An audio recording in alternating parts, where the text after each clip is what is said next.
Imagine waking up one morning and the sun never rises. The sky grows darker instead of brighter. Birds return to their nests and people light fires in the middle of the day. Entire cities fall into shadow, confusion turns into fear, and time itself feels frozen. This was not a legend, not a nightmare, but a real moment in history, the day the world watched the sun disappear. On one ordinary day in history, the sun simply failed to rise. Morning turned to darkness and the world stood still. It began like any other morning. Soft light touched the rooftops and the world slowly prepared to wake. But something felt different. The sky did not grow brighter, it grew darker. Warm sunlight faded into a strange gray shadow. As if the day itself had paused, people stepped outside expecting warmth, only to find a chilling silence in the air. Birds flew lower than usual and long shadows stretched across empty streets. There were no storms, no thunder, no warning signs, just a morning that refused to become day. Within minutes, confusion replaced routine. Whispers spread from house to house, eyes lifted toward the sky, searching for an answer that never appeared.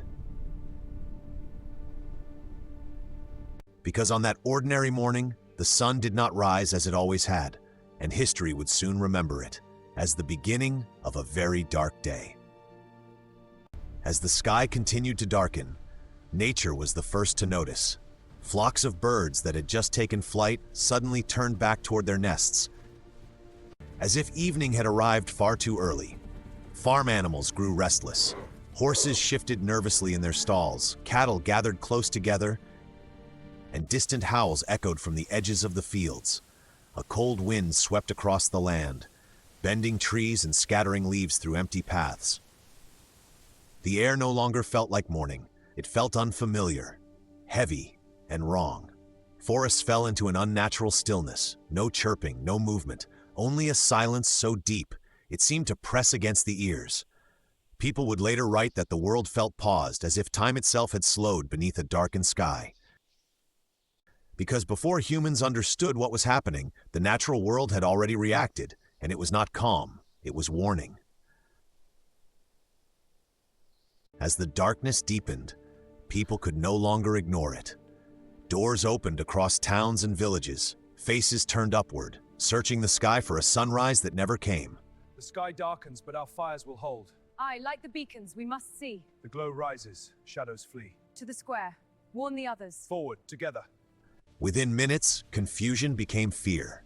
Torches were lit in the middle of the day, candles flickered behind windows, and marketplaces fell silent as merchants abandoned their stalls. Families gathered inside their homes. When will the light return? We must be patient, stay close. Together we'll see it through.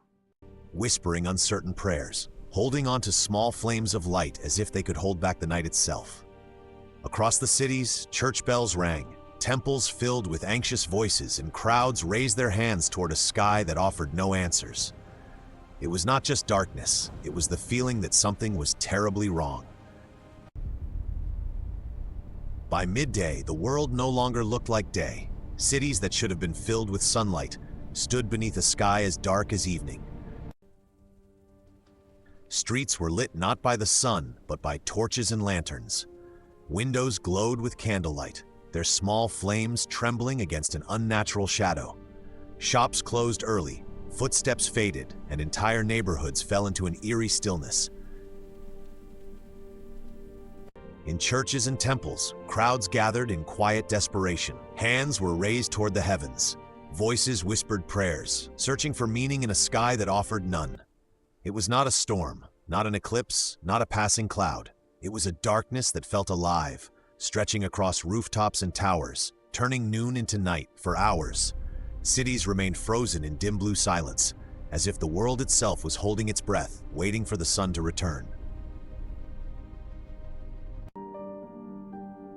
In the years that followed, people searched for answers.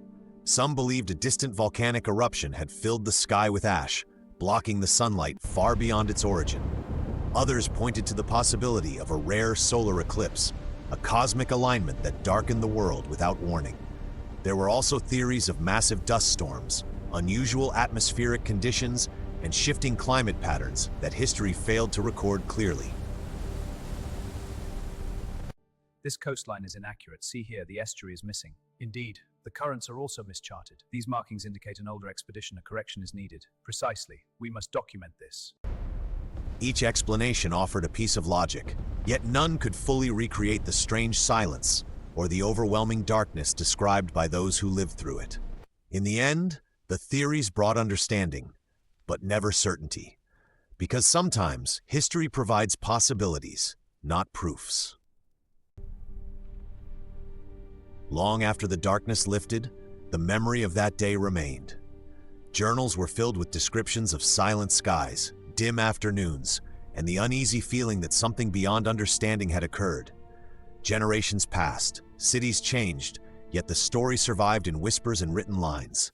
It became more than an event, it became a reminder that even the most predictable forces of nature can suddenly feel uncertain.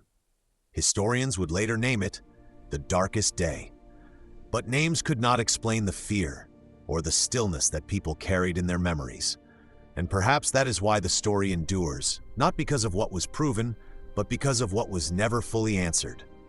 For sometimes, history does not close with certainty.